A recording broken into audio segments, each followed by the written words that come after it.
Sehat. Air je. Air. Dah berapa pun? Ya, dah pokok ni.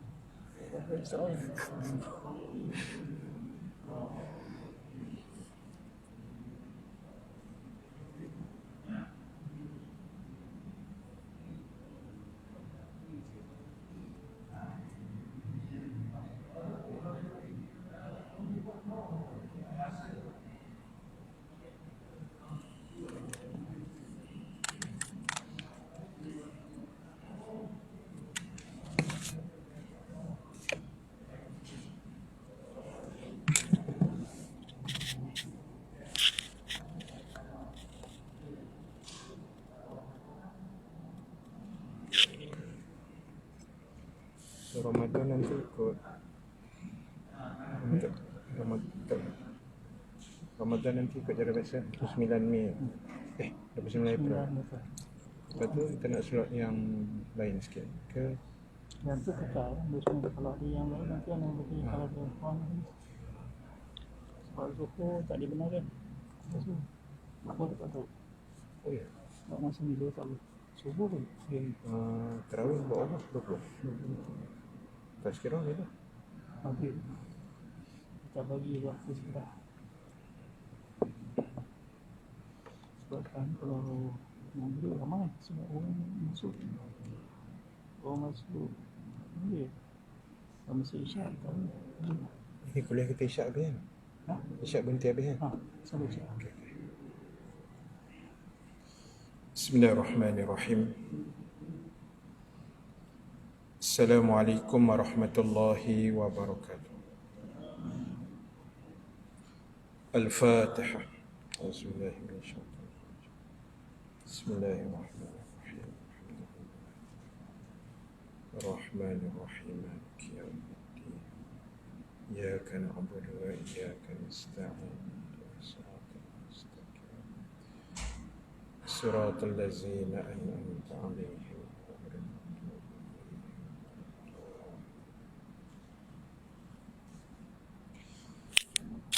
الحمد لله رب العالمين.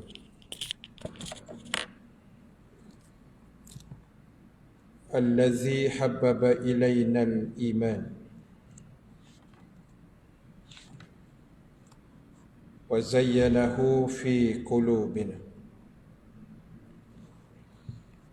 وكره إلينا الكفر والفسوق والعصيان. أشهد أن لا إله إلا الله وحده لا شريك له وأشهد أن محمدا عبده ورسوله. اللهم صل وسلم وبارك على سيدنا محمد وعلى آله وأصحابه أجمعين. ربنا افتح بيننا وبين قومنا بالحق وأنت خير الفاتحين وسيكفيكهم الله وهو السميع العليم. Amma ba'du. Sahabul kiram, tuan-tuan imam, tuan-tuan Bilal, pengerusi dan seluruh ahli jawatan kuasa masjid Kota Damansara, muslimin muslimat yang dirahmati Allah Subhanahu wa taala sekalian. Alhamdulillah ta'ala, kita memanjatkan setinggi kesyukuran kehadrat Allah Subhanahu wa taala dengan keizinan daripadanya kita dapat sama-sama bertemu dan berhimpun sekali lagi pada malam ini. Setelah beberapa bulan kita tidak dapat melaksanakan kuliah sebegini, namun kita telah meneruskannya secara online hampir setiap bulan. Dan malam ni alhamdulillah kita dapat lagi bersua di dalam rumah Allah Subhanahu wa taala Mudah-mudahan diberkati, dirahmati dan diampunkan dosa-dosa kita oleh Allah Subhanahu wa taala, insya-Allah. Amin ya rabbal alamin. Muslimin dan muslimat sekalian, insya-Allah pada malam ini saya akan sambung perbahasan dan perbincangan menggunakan kitab 20 golongan yang menyesal pada hari kiamat. Dan kita masih lagi dalam golongan yang ke-9 yang banyak terjadi dalam masyarakat kita pada hari ini. Yang ke-9 iaitulah mendurhakai kedua ibu bapa. Yang ini kita dah bincang sebahagiannya pada kuliah-kuliah online kita sebelum daripada ini. Dan saya terus menyambung bacaan pada muka surat 59 pada perenggan yang di bawah sekali. Masih di bawah tajuk menderhakai ibu bapa. Ini golongan yang kalau mereka tidak sempat memohon keampunan, tak sempat nak bertaubat, nak minta maaf dengan kedua ibu bapa, maka penulis kitab ini telah menyenaraikan golongan ini sebagai golongan yang bakal menyesal pada hari akhirat nanti. Wal-iyazubillah. Jadi kalau di kalangan kita yang masih ada kedua ibu bapa, maknanya kita kena alert dengan tajuk ini. Kena ambil perhatian supaya tidak timbul masalah durhaka, masalah melawan mak ayah dan seumpamanya, yang sangat banyak terjadi dalam masyarakat kita pada hari ini. Wal-iyazubillah. Baik, saya sambung bacaan. Di antara amal perbuatan yang dibalas oleh Allah Subhanahu wa taala di dunia dan di akhirat, di dunia dan di akhirat adalah berbuat baik kepada kedua orang tuanya, yakni ibu bapanya. Demikian juga dengan kedurhakaan kepada kedua-duanya. Baik, tuan-tuan, ibu-ibu sekalian, ini perkara asas yang kita mesti kena faham. Persoalan taat dan durhaka pada kedua ibu bapa. Bila kata kedua ibu bapa ni sebenarnya termasuklah juga lebih dengan ibu ayah mertua kita lah. Dia masuk sekali lah. Walaupun dia bukanlah ibu kandung kita, tapi bila kita dah berkahwin dengan anaknya, maka jadilah ibu dan ayah mertua kita.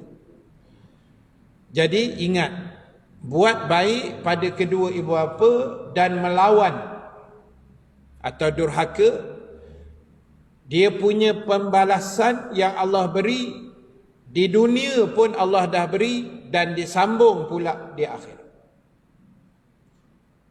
Itu specialnya dengan mak ayah ni. Dia dapat dunia dengan akhirat sekali. Jadi andainya mak ayah kita masih hidup, maka kita berbaktilah sebaik sedaya yang mampu. Walaupun kita tahu sebanyak mana pun usaha kita mentaati keduanya, menyayangi keduanya, merahmati keduanya, kita hormat keduanya, balas jasa mereka, kita tahu di sisi Allah kita tak daya nak membalas 100%. Takkan mampu punya. Kita nak bayar dengan apa? Jasa mak kita usung kita 9 bulan dalam perut. Tak terbayar, tuan-tuan. Tak, itu belum dia berjaga malam, kita merengek, kita tak boleh tidur, kita senak perut, kita meragam, tak boleh tidur, kan? Mak ayah kita, ayah lalu tidurlah, mak. Mak tu. Ayah ni dia penyabar. Dia memang sabar sungguh. Dah, mak tu. Jasa tu tak boleh nak balas. Kita dah pernah bincang sebelum ini bagaimana seorang sahabat Nabi yang mendukung ibunya. Kan? Dia menunaikan umrah haji, dia mendukung ibunya. Daripada tawaf tu dia dukung, pergi sa'i dia dukung, wukuf Arafah dia dukung betul ni. Letak atas belakang dia. Dan selesai haji dia jumpa Nabi, wahai Rasulullah, adakah aku dah berjaya membalas jasa ibu aku?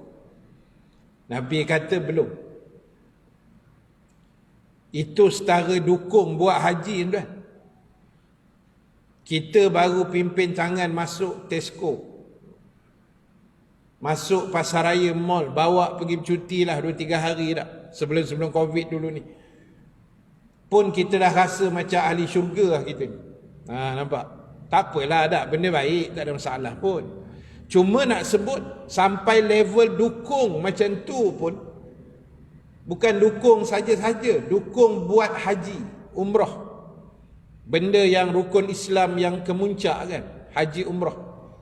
Tiba-tiba pun tak mampu membalas jasa ibu kamu, kata Nabi.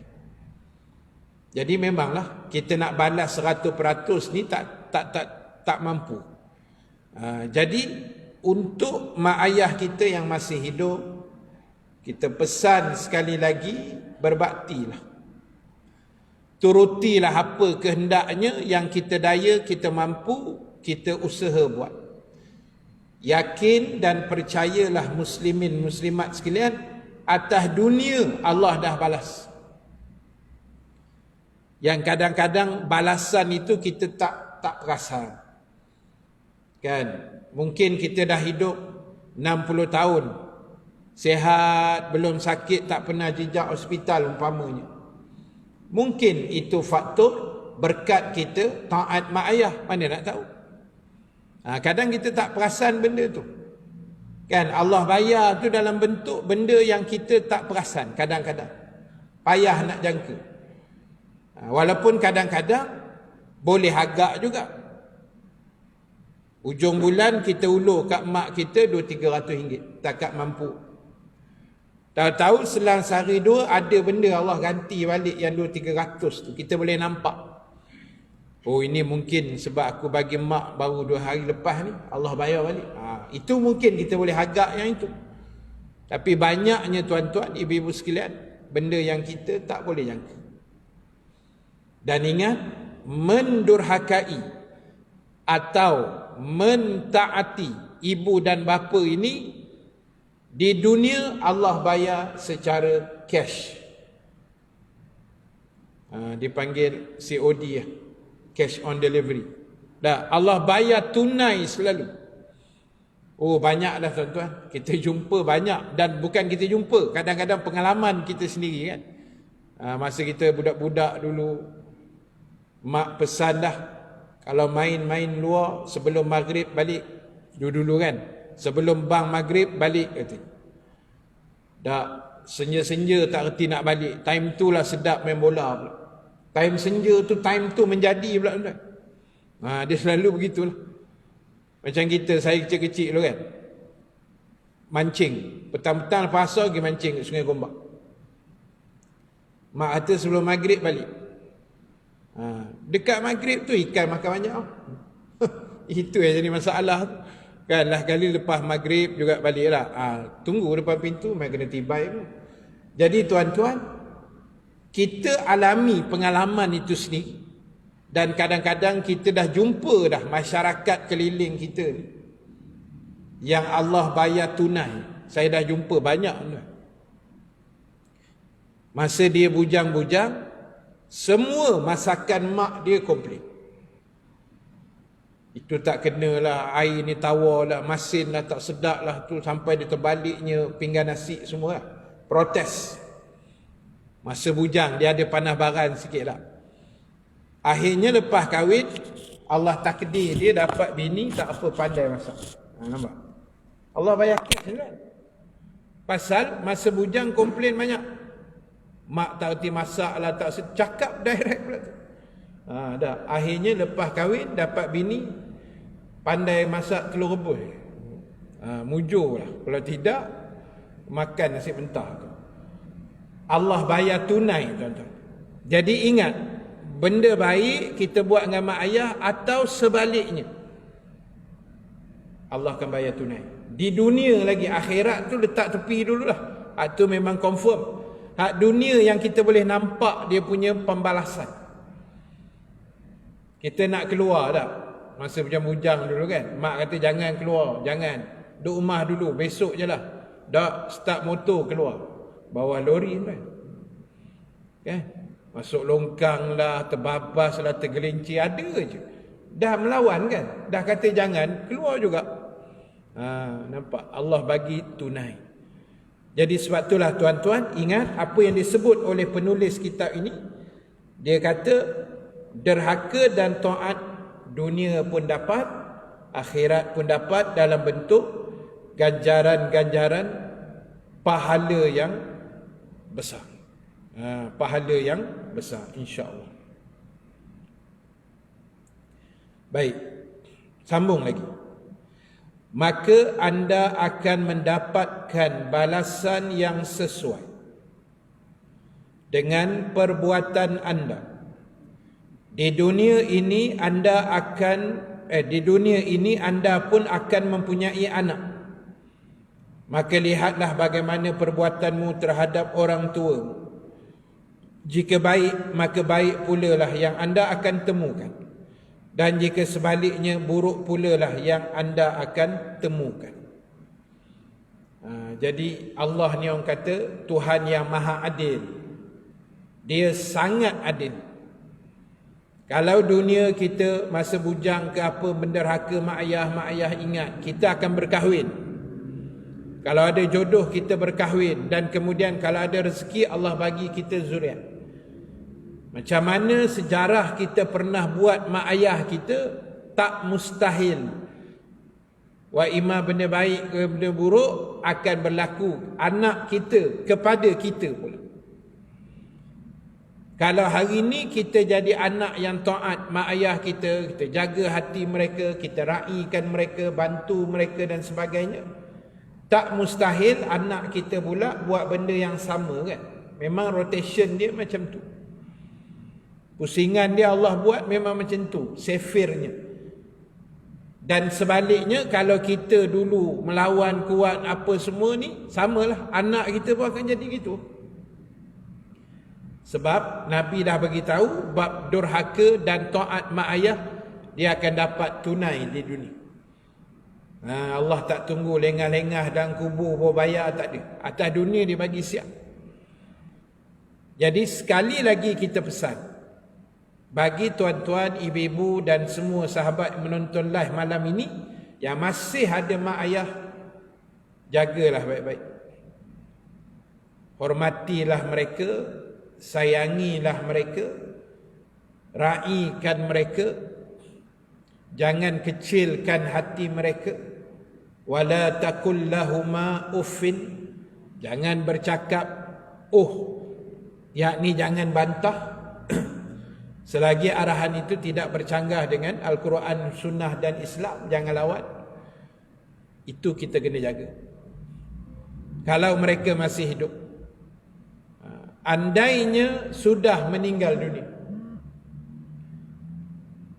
Macam saya, mak pun dah tak ada, setahun lebih dah meninggal, tahun lepas. Ayah pun dah meninggal lama dah, tahun 91. Saya SPM masa tu. Kemudian mak mentua pun dah tak ada, ayah mentua pun dah tak ada. Jadi untuk kita yang sudah kehilangan mak ayah semua ni, tugas kita anak-anak, kirimkanlah doa harian yang terbaik buat mereka. 5 waktu kita solat tuan-tuan, takkanlah tak boleh selit doa kat situ. Pada saya ya, ini bukan fatwa ya, ini pada pandangan saya. Doa kita pada mak ayah lepas solat ni saya letak wajib lah doa nak. Wajib kita kena doa. Sebab kita nak bantu apa lagi? Diorang dah tak ada tuan-tuan. Diorang dah pindah ke alam barzah. So apa cara kita nak bantu diorang? Tak ada cara lain. Caranya 5 waktu berdoa. Kadang ada orang dia complicated sangat. Saya tak reti doa bahasa Arab Ustaz. Tak apa, bahasa Melayu je. Bahasa Inggeris ke ikut kita lah, bahasa apa pun tak ada masalah. Allah tu maha mengetahui. Dah kita ni majoriti muka Melayu semua dalam ni, bahasa Melayu je. Kan, doa ringkas pun tak apa, tapi kita doa dengan penuh keikhlasan. Ya Allah, Kau ampunkanlah dosa ibu dan ayah aku, ibu dan ayah mertua. Ampunkan dosa mereka ya Allah. Kau lapangkanlah kuburan mereka ya Allah. Kau jadikanlah kubur mereka seperti taman-taman syurga-Mu ya Allah. Jangan Engkau jadikan kubur mereka seperti kawah api neraka-Mu ya Allah. Dan Kau masukkanlah mereka ya Allah ke dalam syurga Firdaus-Mu. Pendek je tuan. Kan? Pendek saja, bukan nak panjang-panjang doa. Allah pun tahu kita pun ada hajat lain yang kita nak minta, tapi selitkan doa tu masuk. Minta untuk mak ayah kita syurga Firdaus. Jangan syurga aja, syurga Firdaus.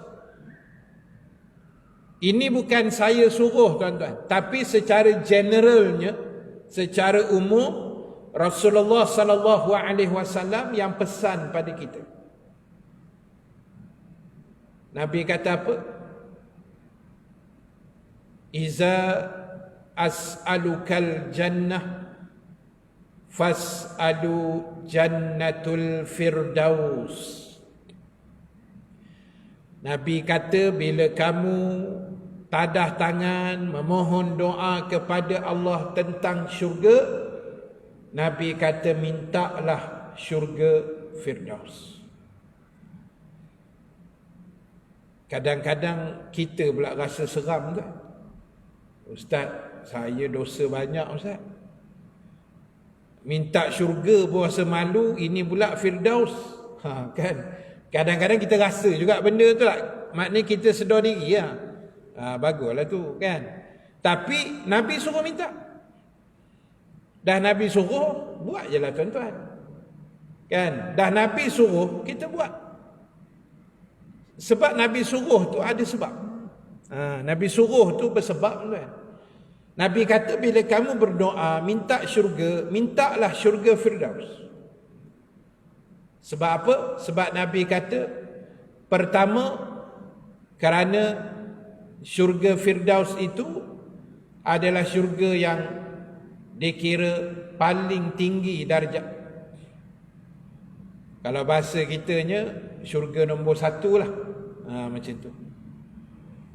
Darjat dia hebat, nikmat dia hebat. Dan pernah juga orang tanya, dia kata Ustaz, alah yang penting masuk syurga Ustaz. Tak kira lah syurga Firdaus ke, syurga Adnin ke, syurga Rayyan ke, apa ke, tak kisahlah. Apa syurga pun yang 7 tu, janji masuk, lega dah Ustaz, daripada kena lempar masuk neraka. Betul. Tapi nikmat tak sama dah. Kalau nak mudah fahamnya, ini saya minta maaf sebut contoh tuan. Tak boleh sebutlah kan ada yang terasa. Saya nak bagi contoh gini. Syurga yang last sekali yang paling kurang nikmat, ibarat kita naik kereta kecil lah. Macam tu lah. Saya tak mau sebut jenama lah. Kan terasa lah. Syurga Firdaus ni kira kereta import yang mahal tuan-tuan. Yang harga 1 juta, 2 juta. Macam tu gambaran. Sama juga semua kereta kan. Tapi nikmat kan lain. Naik kereta kecil kan, walaupun dia laju kan, macam MyView, tapi nikmat dia lain. Berbanding kita naik kereta besar lah. Bunyi pun tak masuk, pula steering pun sedap lembut kan. Aircon dia pun satu macam. Ada satu kereta tu tuan-tuan, kalau tuan-tuan bagi high beam, kita tengah mandu malam kan, kita high beam kereta depan. Kalau kereta kita high beam tu terus lampu tu pump gitu je. ada satu jenama kereta ni bila kita high beam dia macam sentimental sikit tuan. Dia naik ke kereta depan tu slow and steady. Dia pergi tu manja-manja lah. Macam dia nak kata tolonglah tepi sikit. Macam tu kan. Kalau kereta kita, woi tepilah sikit. Dia ganas sikit. Dia beam sekali pun tembak terus ke muka kawan tu. Yang ni kita beam dia slow je naik tuan. Orang tu pun tak ada kelang kabut dah orang depan. Dia kena suluh tu slow tuan. Kan tak sama nikmat. Jadi sebab apa Allah suruh Nabi suruh minta syurga Firdaus? Nombor satu sebab dia syurga yang paling hebat lah. Yang kedua kata Nabi SAW, kerana daripada syurga Firdaus itulah terbitnya, kita panggil macam ibu sungai lah, punca segala mata air yang mengalirkan pula sungai-sungai ke syurga-syurga yang lain-lain itu.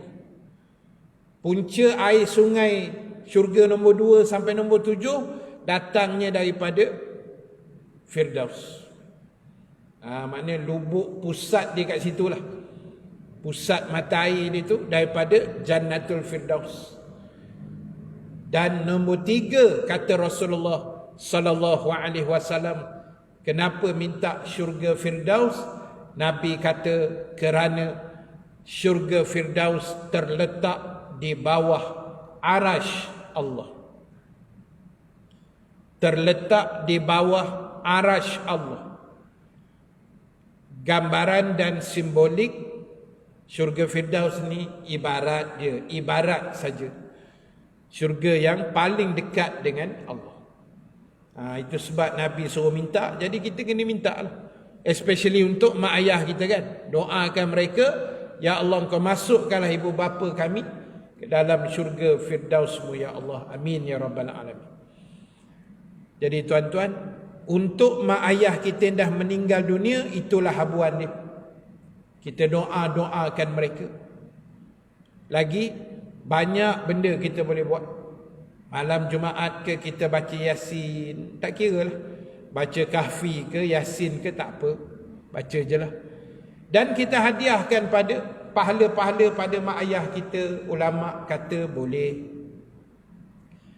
Kejap lagi habis kuliah Isyak ni, Maghrib ni kita solat Isyak. Lepas tu tuan-tuan keluar, ada 2 tabung di luar sana.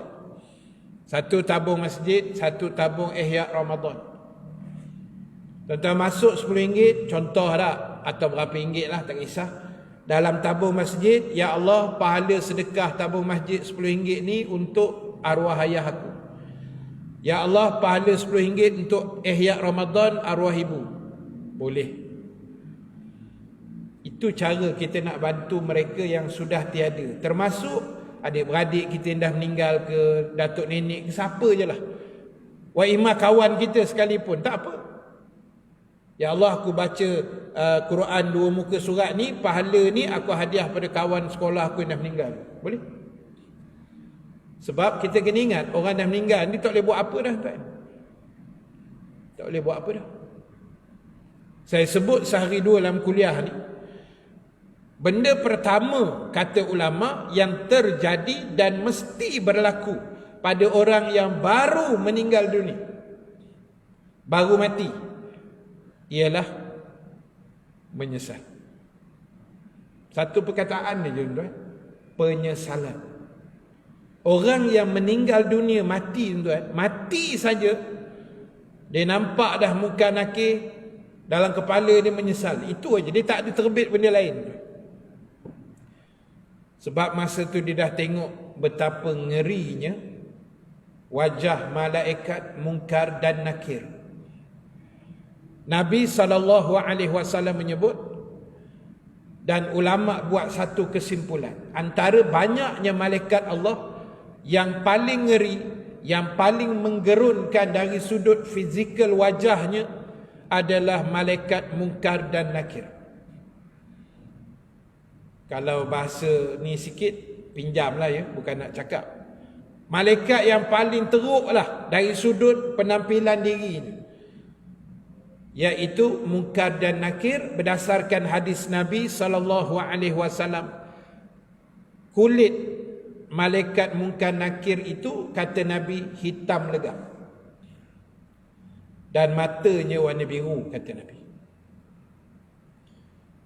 Kulit hitam legam, mata warna biru. Kalau kulit putih macam Mak Saleh kan, mata biru, okey tak? Segak lah tak? Ni kulit hitam legam tu, tapi biji mata warna biru tu. Memang ngeri lah, tak boleh imagine lah. Jadi itu dalam kubur besok, mereka mati, masuk saja menyesal. Masa tu baru teringat kuliah maghrib tu. Betul saya cakap. Sebab kita belum mati tu kan. Ulama kata, bukan, Nabi kata, Nabi sebut tak, nikmat hidup hanya dirasai oleh orang yang sudah mati. Nikmat hidup hanya dirasai oleh orang yang sudah mati. Orang hidup macam kita sekarang, kita tak rasa mahalnya hidup tu. Lepas tu kita sodok aja semua, kita langgar aja semua, sebab kita tak rasa mahalnya nilai hidup. Yang betul-betul mengetahui dan menghargai mahalnya nilai hidup, orang yang sudah meninggal dunia. Orang dah mati tu baru tahu rupanya hidup atas dunia dulu ni memang nikmat, memang mahal harganya. Tapi sebab kita masih hidup tuan, kita tak rasa. Macam juga Nabi kata, nikmat sihat hanya dirasai oleh orang yang sakit. Mahalnya sihat itu orang sakit je rasa tuan. Bila kita senak perut tak, nak buang air susah, baru kita tahu mahalnya nikmat buang air itu. Bila kita dah terpeleot tangan, terseliuh, tergeliat, baru tahu mahalnya nikmat tangan. Betul tuan-tuan. Saya tadi pergi klinik di Gombak. Doktor yang selalu saya pergi apa-apa hal, saya refer kat dia lah. Sebab dia pun pernah lah ikut saya pergi haji, pergi umrah apa semua kan. Rapat juga. Jadi 3-4 hari kan, saya sakit belakang ni, sakit kepala dekat sini, tengkuk ni, bahagian belakang. Dia macam berdenyuk kan, menangkap berat kepala. Jadi dalam kepala saya tak ada benda lah, darah tinggi je. Dalam kepala saya tak. Bila macam tu kita rasa macam, oh ini simptom darah tinggi, bahaya ni. Pergi cek. Mendebar lah bila dia nak cek darah kan. Tapi bila cek, doktor kata okey je Ustaz, darah Ustaz, tak ada apa masalah. Border pun tidak, apa pun tidak, elok lah, elok. Bacaan darah tu elok. Habis doktor ni bila denyut ni apa hal? Mungkin faktor lain Ustaz, kolesterol mungkin. Kolesterol tu rasa dalam tangan dah tu. Kan? Mungkinlah. Jadi bila sembang-sembang, doktor ni tuan, dia perempuan. Dia ada kanser. Dia ada kanser tau.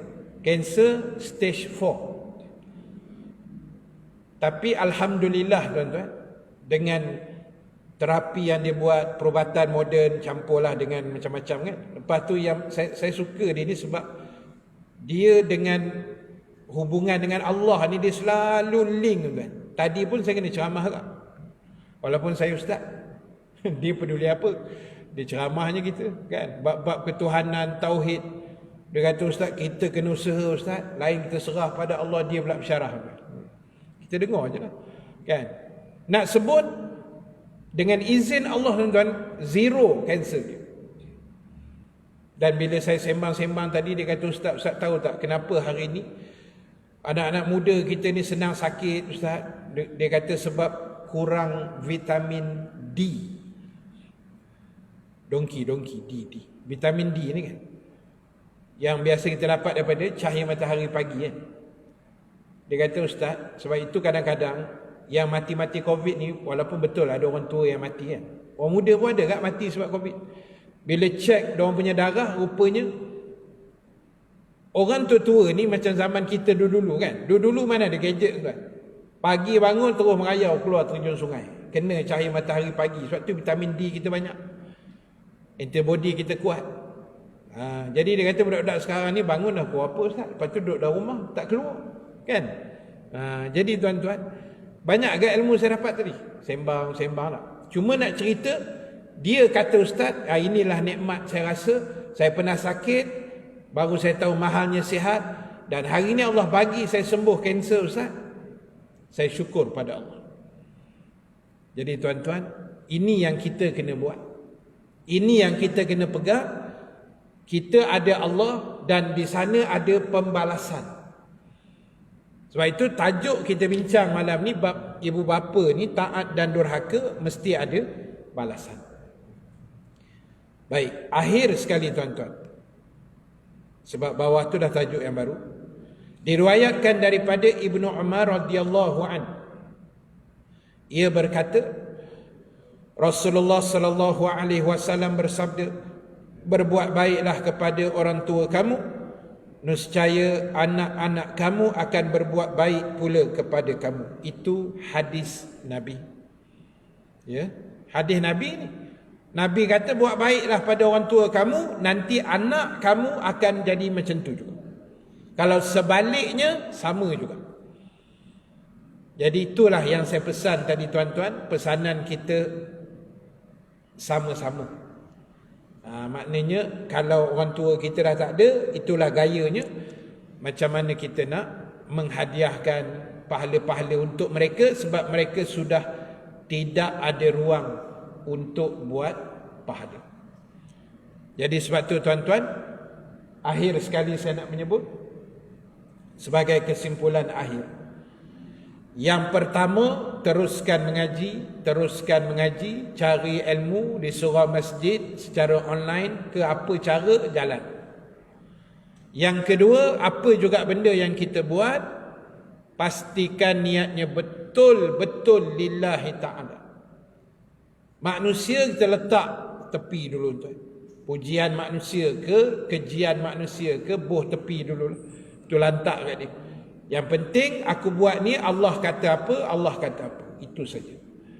Dan yang ketiga tuan-tuan, teruskan berdoa. Mudah-mudahan ada rezeki kita lagi tahun ini untuk mengecapi Ramadan Al-Mubarak, insya-Allah. Amin ya rabbal alamin. Dan tahun ni pun kita dapat berjemaah sekali tarawih, alhamdulillah tuan. Maknanya tahun ni turun makam sikit bagi lelaki. Sebab tahun lepas dia naik makam jadi imam di rumah. Imam satu. Sampai dah tak tahu ayat nak baca dah. Qul huwallahu inna a'tayna, bini pun nak pitam kat belakang kan. Baru tahu susah jadi imam tarawih. Tahun ni alhamdulillah turun darjat sikit. Jadi makmum kita, alhamdulillah. Jadi tuan-tuan, teruskan berdoa, mudah-mudahan Allah ampunkan dosa kita. Aqulu qauli hadza wa astaghfirullahal azim li wa lakum. Wassalamualaikum warahmatullahi wabarakatuh.